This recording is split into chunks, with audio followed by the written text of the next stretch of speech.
Bismillahirrahmanirrahim. Assalamualaikum warahmatullahi wabarakatuh. Saya Nur Hidayatul Lutfiralda akan menjelaskan mengenai hasil dari modifikasi rancangan pembelajaran yang sudah dibuat sebelumnya saat di mata kuliah asesmen. Baik, untuk modifikasi yang pertama, yakni pada informasi umum, sarana prasarana. Jika di modul sebelumnya belum terdapat LKPD, padahal pada kegiatan pembelajarannya itu menggunakan LKPD, maka di modifikasi modul atau modul ajar yang sudah saya modifikasi, saya tambahkan poin LKPD. Selanjutnya mengenai tujuan pembelajaran, yang dimana di modul sebelumnya belum tercakup komponen degree, yakni yang menggunakan ABCD, audience, behavior, condition, dan juga degree, maka di modul ajar yang sudah saya modifikasi, saya tambahkan poin degree, seperti dengan tepat, dengan benar, dan juga mengubah kata yang awalnya itu menggeneralisasikan, yang ini sifatnya masih umum, maka saya lebih spesifikasi lagi menjadi menggunakan. Selanjutnya mengenai kriteria ketercapaian tujuan pembelajaran dan juga asesmen. Nah, di sini saya modifikasi, saya tambahkan asesmen diagnostik, yang mana ini nanti merupakan langkah awal atau mungkin data awal bagi guru untuk menentukan kelompok, menentukan perlakuan dalam artian pengajaran dan juga sebagainya. Lalu juga jika di modul awal sebelumnya itu refleksi termasuk ke dalam asesmen awal, maka di sini saya hapus karena refleksi ini nanti akan digunakan ketika sudah selesai dalam penyampaian bab ini atau materi dari eksponen. Dan juga yang saya modifikasi yakni mengenai tindak lanjut asesmen awal. Jika di modul awal itu terdapat kata mayoritas, maka di modul ajar yang sudah saya modifikasi, saya lebih spesifikasi lagi menjadi apabila lebih dari 50% siswa atau peserta didik itu mendapatkan nilai di bawah 75. Seperti itu. Maka guru akan mereview kembali materi sehingga sampai nanti siswa atau anak didik itu menguasai konsep dengan baik. Di sini adalah konsep prasyarat ya. Lalu juga di poin C, jika sebelumnya di modul awal itu apabila hanya sebagian saja, maka di sini saya lebih spesifikasi lagi, apabila hanya 25% saja peserta didik yang mendapat nilai di bawah 75, maka guru dapat membuat kelompok sesuai dengan komposisi atau sesuai nanti yang dibutuhkan. Baik itu melakukan tutor sebaya ataupun TAL, Teaching at Right Level. Selanjutnya, kita masuk kepada kegiatan pembelajaran, yang mana ini tentu diubah ya, karena tadi ada perubahan tujuan pembelajaran, yakni penambahan degree, dan juga pengubahan kata yang awalnya menggeneralisasikan menjadi menggunakan. Selanjutnya, jika di modul awal itu belum ada estimasi waktu yang dibutuhkan, maka di modul yang sudah saya modifikasi ini sudah diberikan estimasi waktu, yakni pendahuluan 10 menit, nanti di kegiatan inti itu 75 menit, dan penutup itu 5 menit, karena ini waktu yang dialokasikan adalah 2 kali 45 menit. Selanjutnya, mengenai tahapan dari discovery learning sendiri, jika di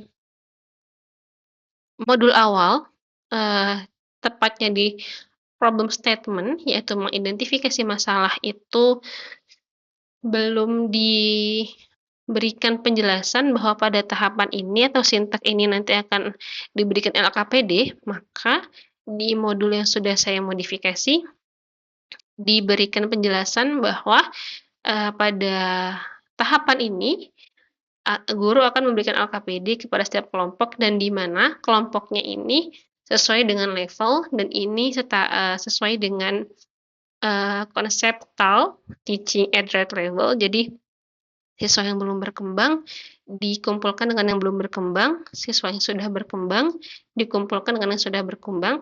Tujuannya apa? Yakni untuk nantinya akan ada perbedaan, dalam artian bagi siswa yang belum berkembang, maka akan lebih banyak pengajaran dan juga stimulus dari guru, tapi untuk siswa yang sudah berkembang, maka guru hanya memantik dan memancing saja supaya kemampuan pemecahan masalah mereka semakin berkembang. Selanjutnya,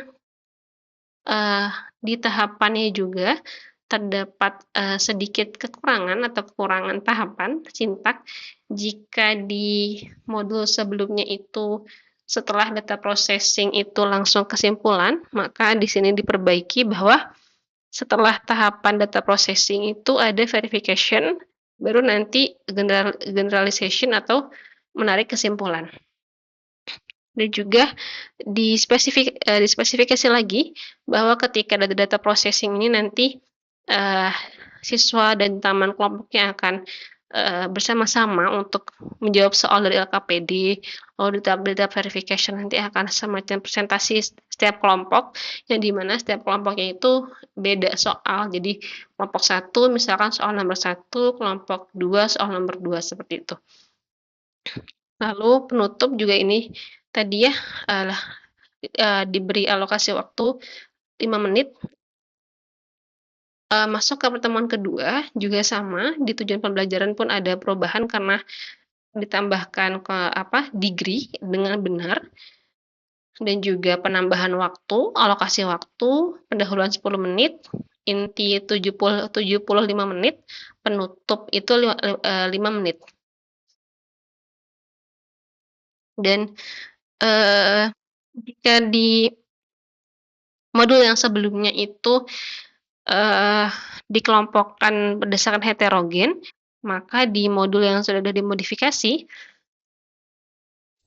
juga sama, dibentuk heterogen dan dilengkapi karena ini bertujuan untuk adanya tutor sebaya. Jadi siswa yang sudah berkembang itu diharapkan bisa mengajarkan kepada temannya yang belum berkembang ataupun sedang berkembang. Begitupun juga di tahapan atau sintak dari model discovery learning-nya diperbaiki. Setelah data processing itu ada verification, baru setelah itu nanti ada generalization atau penarikan kesimpulan. Selanjutnya, mengenai LKPD-nya, jika di pertemuan di modul yang sebelumnya itu belum ada soal ataupun asesmen diagnostik, maka di modul ajar yang sudah dimodifikasi sudah ditambahkan soal atau mungkin pertanyaan yang nanti akan diberikan kepada anak didik sebagai asesmen diagnostik. Lalu juga untuk LKPD-nya ditambahkan konsep budaya. Ini ada satu soal yang memang itu berkaitan dengan informasi mengenai Kota Jakarta Selatan, karena saya PPL di SMA 43 dan itu terletak di Jakarta Selatan, maka di modul ajar yang sudah dimodifikasi, saya tambahkan soal yang berkaitan dengan budaya, yang mana ini sesuai dengan teori CTR, Culturally Teaching Responsive, seperti itu. Begitupun untuk LKPD kedua, pertemuan kedua juga ditambahkan soal yang berkaitan dengan budaya, yakni budaya Betawi. Jadi terdapat 8 ikon budaya Betawi dan di sini juga saya tambahkan soal mengenai batik Betawi. Jadi Bu Ima itu berkaitan dengan produksi baju Betawi gitu ya, baju batik Betawi seperti itu. Ini juga sejalan dengan konsep CTR, Culturally Teaching Responsive. Selanjutnya juga asesmen formatifnya jika sebelumnya itu uh, tidak berfokus kepada soal-soal yang berbau budaya, maka di sini saya lengkapi soal-soal yang berbau budaya. Baik, seperti itu hasil modifikasi dari modul yang sudah saya lakukan. Kurang lebihnya mohon maaf. Wassalamualaikum warahmatullahi wabarakatuh.